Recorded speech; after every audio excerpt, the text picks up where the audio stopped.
listener production.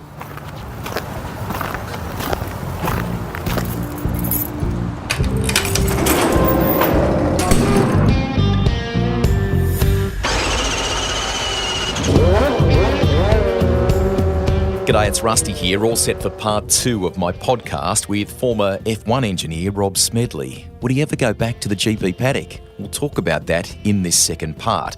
But if you've arrived here and not listened to part 1, you are missing some terrific yarns that are really well told by Rob because of his great personality. From growing up in the north of England to his early breaks in motorsport after finishing his uni studies, some of those were around the BTCC, in fact, which was arguably at its zenith in that 2-litre super touring era at the time. How he got into Formula One and what it was like when he first started, and much more. We begin part 2 by chatting about a driver who he'd form a lasting bond with. Their memorable radio chats are something fans still talk about long after both stopped working and competing in Formula One. Working with Felipe, I can see one of his helmets over Ted's shoulder there as well. I mean, that was an amazingly special combination, a partnership, a pairing that you guys formed, and it went beyond Ferrari. It went to other teams too, didn't it? Yeah, it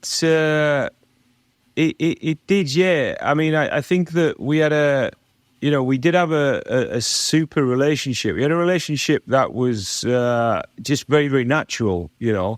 I think that Formula One is a brutal industry. There's no doubt about it. It's a brutal industry, and I think that some of the incumbents involved in Formula One at the minute are kind of showing the outside world just how brutal it is. They're doing a very good job of reminding the world how brutal Formula One is. Like if the world ever needed a reminder. But yeah, it is a brutal sport. So when you can find people that you really gel with and they have your back, that's really important. And that's what happened with Felipe and I. That was super important to have somebody like that, especially in a team like Ferrari where it is just pressure. Every day is pressure, and you have to live and breathe and stand that pressure to be able to thrive in that environment. And I think if you've got, one or two people around you that have your back and understand you, and, you're all kind of, headed towards just trying to attain excellence all day, every day, then that's super helpful. And I guess that's probably why I lasted so long at Ferrari as well. And yeah, the relationship with Felipe was great. When Felipe came in, I don't think it's a secret that it was a 1-year deal in 2006. And we were going to, for Ferrari, we were probably going to, retain Michael Schumacher, replace Felipe with Kimi Räikkönen at the end of 2006. And in fact, given the fact that he just did so well in that first year, he ended up having one of the longest careers at Ferrari of all time, unbelievably. And he was such a good, warhorse for them.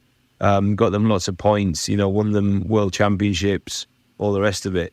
So it was a really good time that we had at Ferrari, and he deserves everything that he got out of that as well.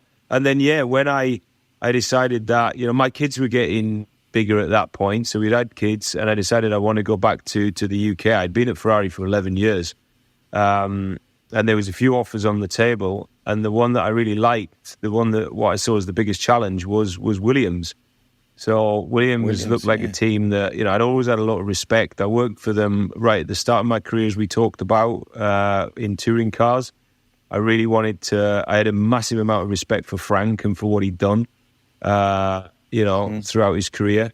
So I ended up taking their offer. And the little known fact is that I actually took the offer to go and basically be, head of all of their vehicle performance, which includes all the race engineering, all of the vehicle dynamics, tire dynamics, software, all of that type of stuff. So I went and run all of that. It coincided with Pat Simmons going to Williams as well.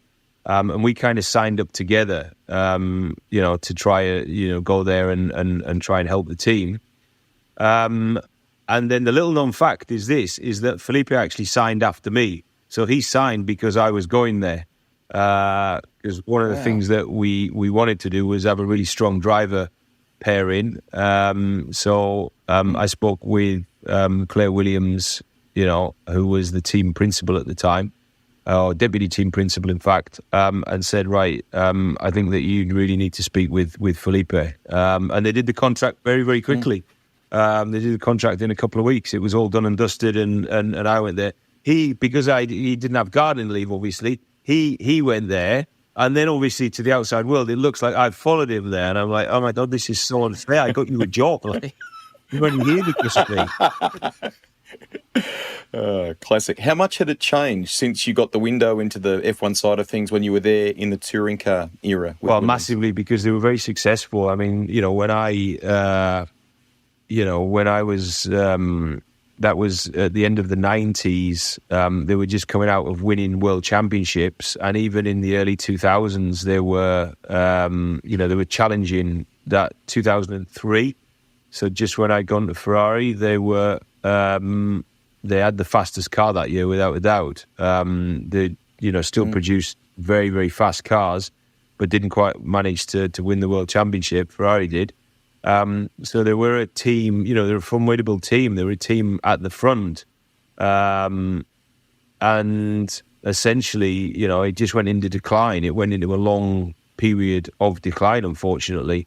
So by the time I got there in 2014, I think the previous 3 years they'd been like, 10th, 11th, 10th in the championship, back when there was 12 teams.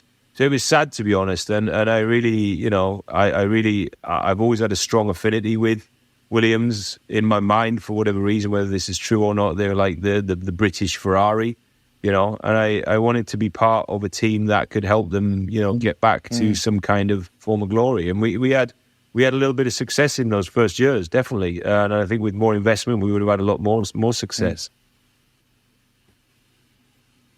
Was there a period on your CV there too where you kind of turned poacher gamekeeper? Did you go and work? You went and worked for the sport too, didn't you? What was that like, and what was it like being on the other side, so to speak? Yeah, it was all right. I was never involved in my main involvement was I was trying to help the Formula One management build a technology department. So Ross was there. Ross Braun had gone there as managing director. And when I was leaving Williams, and I was basically, I wouldn't call it retiring, but I was going to take a couple of years sabbatical because I'd done it for so long and it'd been so intense. So on the wife, on wife.net, somehow Ross got hold of the fact that I was leaving. My wife and Ross's wife are really good mates. And so Jean, Ross's wife, Lucy, my wife, told Jean, Ross's wife, that I was leaving. And I said, but don't, tell anybody, will you? And of course, so then Ross found out. And Ross come to see me, he said, oh, why don't you come and do a couple of years with us? So that's what I did. And actually, there was a lot of ex-Ferrari people there. So Ross was there. The guy who was running the technical department at the time, a guy called Roberto Dalla, was, a very senior engineer at Ferrari, Valentino Ferrari, all those guys who I knew. So I was really comfortable with it. And I thought to myself, do you know what? It's not something that I will do for the rest of my career, but definitely I want to have a look at how it works on the other side and help them at the same time. And I was at the stage of my career where I guess I could, I had a lot to give them. So I went and helped them. I was a director there for 2-3 years, and it was good. It was good to see how the other side of the sport worked, because I thought that I'd been in the team environment for so long. I knew that environment inside out. But if I wanted to progress and I wanted to do more things in my life, then I wanted to see how all the different aspects of the sport worked, because you never know where I'll end up in in the next 5-10 years or whatever. So it's good to kind of get all of that information under my belt. I think that's the most cryptic way of putting it. Look, that naturally leads us to Global Karting League. Tell us about what you are doing here. You're giving people that mightn't necessarily have the ability to get into motorsport started, aren't you? Yeah, and it's not about ability. You know, my business partner says, you know, talent's everywhere, opportunity isn't, and I think that is very true when it comes to motorsports. You know, when all my career, I've always been very close to the drivers. But they're all very single demographic. And you look at that and start to wonder about it, especially latterly in my career. You know, early on I didn't. It was just kind of you take it for granted. Latterly, you start thinking, well, why is that? You know, and then you understand that because to get to Formula One is so expensive. And then you go down to the grassroots of the sport and you understand that it's, you know, increasingly expensive. You're talking about $100,000 just to do a season of national karting. You know, to do it at the front where you're going to be able to progress. And then if you're going to come here in Europe, then you can do the European Championships. It's like $250,000. In Australian dollars, actually, probably more like $500,000. You know, it's absolutely like insane numbers. It's just off the charts with how you know inaccessible it is. So I decided that, you know, it's like everything I've ever done. You know, I've kind of looked at it and thought, can I make a difference? Can we do something? How big is the challenge? Doesn't matter. Let's just get on with it. And that's why I felt about this. And that's where Global Karting League was born like 3 years ago, was I was like, right, there's got to be a better way of doing this. There's got to be a better way of, you know, giving, you know, more normal families, let's call them, access to outdoor competitive karting. And that's where we started. So I kind of put my own money into it to start off with, invested quite heavily into it, and built the business. And I think, you know, now we're up and running in the UK. It's electric karts. The only differentiator, you know, you can't buy your way to success. If you're going to have success on the track, it's because you're a good driver. And that was you know, that's been the premise all along. We're up and running in the UK, as I said. It's, you know, seeing more and more success. We're seeing more and more, you know, good talented drivers come into it, or even, you know, spot good talented drivers. We've got an educational aspect to the program. We've got a data analytics aspect to the program where we spot and identify the best talent. And it's working. I've got it to work like really well in the UK. It's running as a really strong championship, and I'm going to roll it out into different territories as well. So this year, we're going to roll out into 2 places in the States, in the United States, and then we want to get it into the States, into Australia, into Asia, into the Middle East, into Africa, into India. We'll get it everywhere, and it will become the de facto way to start and to go karting. I love it. That's tremendous. You've retained partnerships or connections with Formula One as a part of this. I think, did I see as well, Idris Elba is an ambassador and so on. I mean, it's had a great... And the electric aspect must be resonating too, Rob, is it? Yeah, it is, yeah. I mean, like, you know, if you look what we're doing, and I didn't start it for this, right? You know, when I was kind of sat at home, like we all were in 2020, doing nothing with COVID... you know, one of the things, something that started to come back to me that I realized very early on when I'd, you know, started to germinate this idea and put it out there, and we were, you know, when we could come out of lockdown a little bit here in the UK, we started to build karts and stuff like that. One of the things that I realized was I started because I wanted to get more kids into motorsport, either as drivers or as engineers, you know, just to inspire kids and allow and give access to families. What actually happened was people were coming to me and saying, oh, this is like diversity and inclusivity play, isn't it? And I was like, not really, but I guess organically it is, right? Or this is a sustainability play, like with the electric karts. Like, is that what you're trying to do? And I was like, well, I'm not, but I guess it is. And that's why we've got so many partnerships now, and so many people have like dived in like with 2 feet to be involved with it, because it's a little bit of everything, right? So it's about kids, it's about education, it's about opportunity, It's about accessibility, diversity, inclusivity, sustainability. It's all of those things, but it's actually they are the fabric of. They're within the fabric of what Global Karting League is about. So we didn't set out to do something twee, which was kind of going to make us look good. We turned out to get more kids involved in sport, and it's got all of these side effects, which is why now all these different partners are diving in. As you say, Idris has been a massive supporter for a long time, and Idris is a business partner. He's actually the business partner that coined the phrase, talent is everywhere, opportunity isn't. And I think, now when we're getting more kids from more diverse backgrounds into our series and seeing that, some of those kids are really talented, it's great. It's just, it's what gets me out of bed on a morning nowadays. I love that it's had that reaction, but it's born out of that authenticity that you've spoken about. Fast forward, I don't know, call it 5 years. I mean, we'd love to see it down under in Australia. I mean, is that the sort of time frame that you would hope that it goes south of the equator, for example? Oh, I'd hope to have it in Australia before then, Rusty. I would hope that, I think we've got these next 2 years where, I'm going to be hammering out Global Karting League hubs across the United States. But then concurrently, I think from middle of next year, I want to start to get into different territories. We're actually talking to some people down in Australia already. Excellent. And, there's enough room out there, with, if you go around all of the coastal towns that you've got there in that wonderful yours, there'll be quite a lot of talent. And there's quite a lot of room for us to put these around, the major cities as well. So yeah, I'm definitely talking to some people down there. I would love to talk to more, and I would love to, make it a reality. I can't wait to get it into each and every different territory. And you guys have got such a strong, motorsport heritage down there.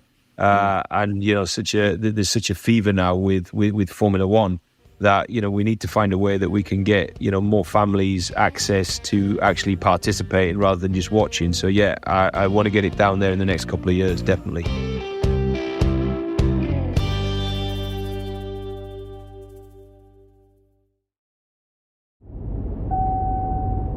If you're enjoying Rob Smedley, you might also like a recent episode with West Surrey Racing team owner Dick Bennetts. He ran the Great Ayrton Senna on the path to Formula One. Dick saw his caring side, but also Senna's incredibly driven personality too. We had a couple of frosty moments because he sometimes crashed when he didn't have to. He wasn't prepared at times to finish second to Martin Brundle.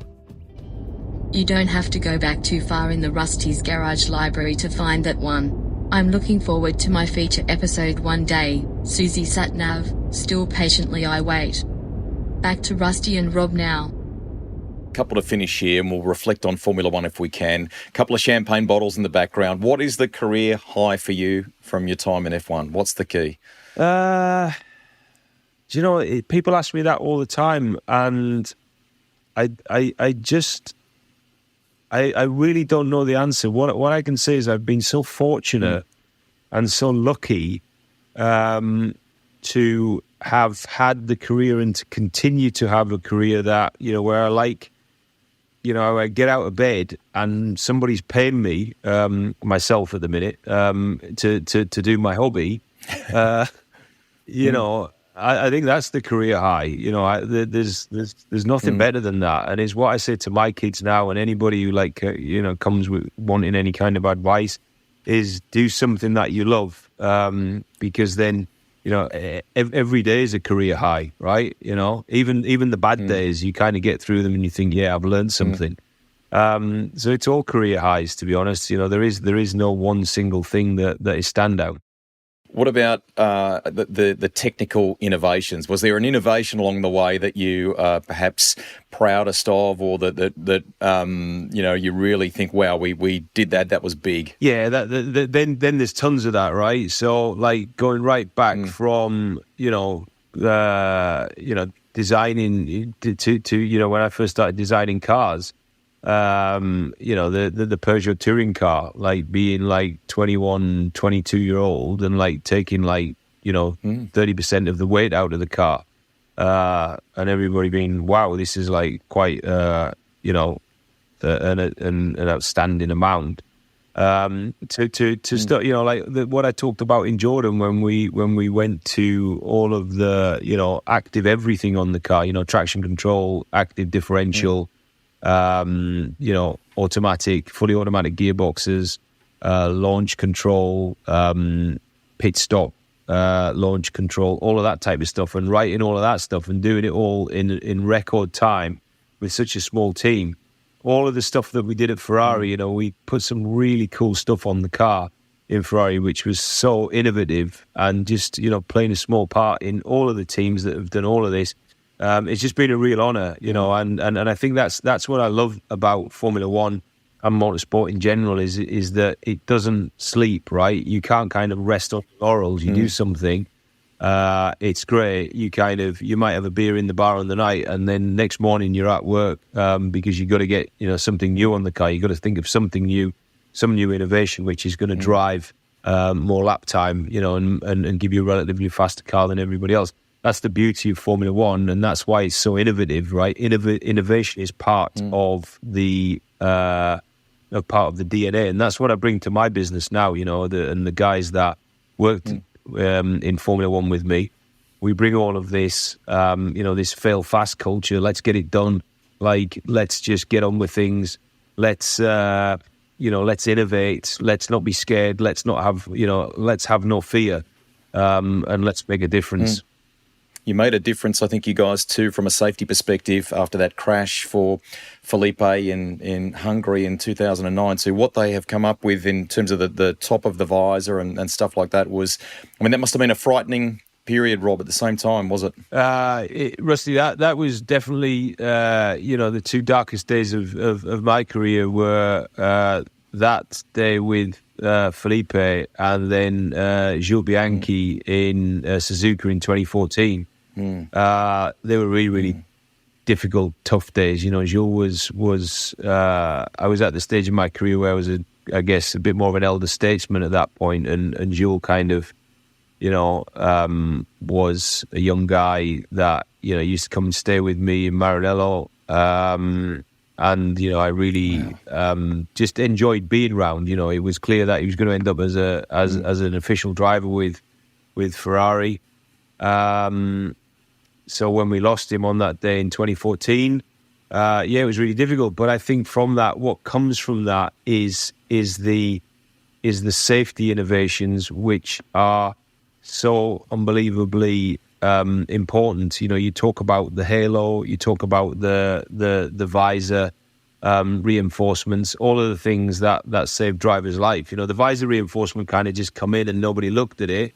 The halo, oh my Lord, when I look back at all the naysayers and all the people that started to say, oh, but it's not Formula One, it's not open cockpit, if you look at, we've had genuinely at least one life saved from that, and probably more like 3 from the halo. So it has been an incredibly important safety innovation in Formula One. From these really dark moments, that's the good thing about Formula One. We all kind of hunker down and think about how we're gonna, make it safer for the guys who are going out there and putting their lives at risk. And touch wood, we haven't had a massive accident in Formula One for a long time. We had that terrible day with Hubert in Spa some years ago, but motorsport is inherently dangerous, but the safer we can make it, the better it is for everybody. 2 to go, because I want to let you get back to your family. Probably can't talk too much about it because it's the subject of a big court case, and I know Felipe feels very strongly about Crashgate, Singapore 2008, how it was handled, and ultimately the impact he believes it had on his race and title dream. For that briefest of moments, he and the Massa family thought that they had it. Lewis passes Timo Glock on the run to the line there in Sao Paulo. That was just an unbelievable set of circumstances. What was that roller coaster of emotions like to ride for you, and how do you feel about it all these years on, if you can indeed say that? Yeah, sure I can. Yeah, when I at the time, I think that it was such a, at the time it was such a difficult period for us, in sporting terms, because it was such a hard-fought World Championship. And I think when we got to that race in Brazil, I think we put everything on the line so much that, it was, to lose it as we did. I kind of knew that we were going to lose it, or I thought that there was such a strong chance that we would lose it, or it was such a slim chance that we would win it, let's say. So when we got to the point where, we'd finally lost it, it was a bit of a roller coaster, those final laps. I remember the guys pulling me off the pit wall and going, come on, we've won the World Championship. And I was like, we haven't. I'm just trying to watch the GPS map, and they dragged me backwards off the pit wall. And I was like, off, I'm trying to watch the monitors, go away. And they dragged me so far back. And in Interlagos, if you look down to your right, you can see that. If you look down to your right, you can see the cars coming up the hill. So they dragged me so far back, I could no longer see the monitors. But I was looking down and I thought, right, I'll watch the two cars come up the hill and see which one's in front. And as he come up, I could see that it was a silver one in front of Glock, and I was like, oh, we've lost it. So anyway, it was kind of like when you keep, to win a world championship, or to come close to winning a world championship, you've got to kind of keep your wits about you and have no emotion about it all the way through. And I think that all of that emotion kind of poured out right at the very end. So I kind of took myself away, and I never get emotional at work, to be honest. But I took myself away, and I did do quite a lot of crying for about an hour, like unconsolably. I was just sat out at the back of the garage, and not the garage, the hospitality bit. And I kind of found a bit where there was I was just enclosed and there was nobody else there, and I knew nobody else would hang around there because it was where they were throwing all the food slops out and stuff. So I just sat around there on my own for a long time and was just upset with myself. But then you kind of come round and it's it's all good. It's just a motor race, man. Let's just get on with it. But all these years later, you talk about Felipe's case. Felipe believes that, he's been very clear about why he's doing it. He's doing it because he believes that justice hasn't been served. He believes that the way that, people went about it at the time was incorrect and unjust. And I think that what he wants to see, at least to be able to have a conversation. If I talk to Felipe about it, which I do on occasion, he wants to at least to be able to have a conversation with people and for them to say, yeah, there was perhaps, whatever party at whatever point in time didn't behave according to the rules. Where that ends up in terms of world championships and, rescinded points and, suspended races and all the rest of it, I don't know. And none of us know. And none of us, know. But it certainly doesn't seem to be going away. It was recently a petition for the court, which has now happened quite recently, I think, over the last few weeks. Let's see where it goes. I do watch it with a lot of interest. I watch it with a lot of interest, even as a fan, but as a friend to Felipe as well. So it'll be interesting where this whole thing ends up. Formula One had been such an important part of your life. You've got your teeth into Global Karting League now, which you're excited about. Was it hard to stop F1?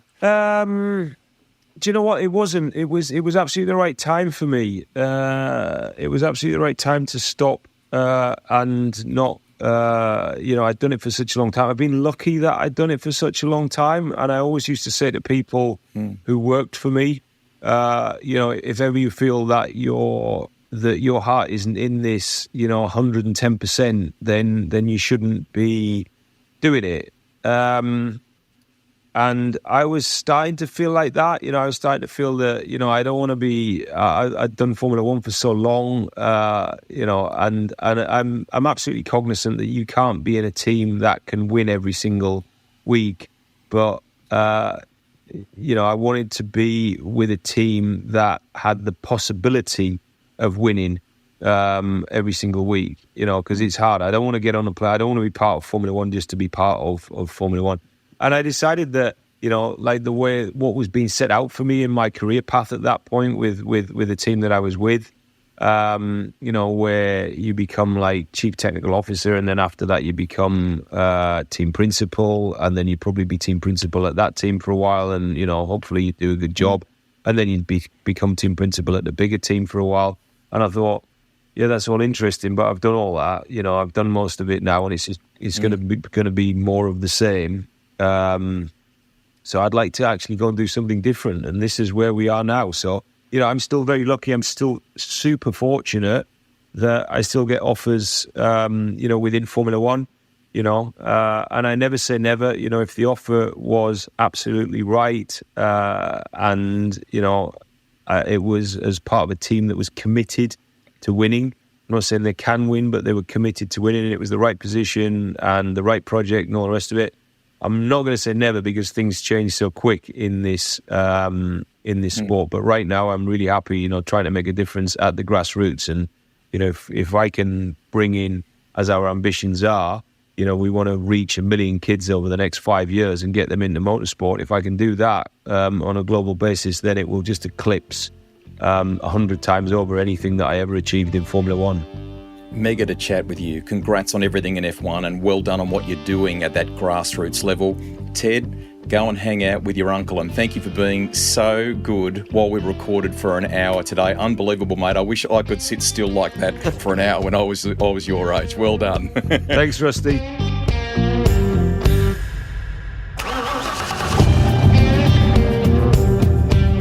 Rusty's Garage is written and presented by me, Greg Rust. Series editor and producer is Thomas Dullard. Audio production by Link Kelly. If you've got a guest suggestion, get in touch with me via social media. The Garage, that's where a journey begins with a tank full of passion-fueled stories.